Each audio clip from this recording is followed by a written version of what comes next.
এই ফলটা আপনারা কেউ চেনেন? আমি কিন্তু এটার নাম জানি না। ফলটা ভীষণ মিষ্টি। আপনারা যদি এটার নাম জেনে থাকেন অবশ্যই জানাবেন। আমি তো নাম দিয়েছি চাইনিজ লিচু। আসল নামটা আপনারা কেউ জেনে থাকলে নিশ্চয়ই জানাবেন। আর সুগারের পেশেন্ট যারা তাদের কিন্তু বারণ করব খেতে। ভীষণ মিষ্টি। এই ফলটা কিন্তু জাপানের না। এখানে ইন্ডিয়া বাংলাদেশি গ্রোসারি শপের মতো চাইনিজ গ্রোসারি শপও আছে।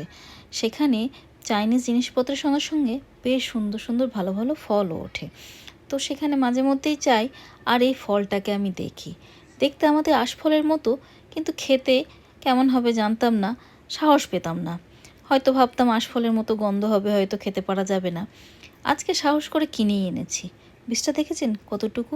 বাড়ি এসে খেয়ে দেখি সে দারুণ সুন্দর খেতে, ভীষণ মিষ্টি, একদম মিনি লিচুর মতো। তাই তো নাম দিয়েছি চাইনিজ লিচু। এই যে দেখুন, একদম লিচুর মতো না দেখতে? যাক, সবাই ভালো থাকবেন, সুস্থ থাকবেন।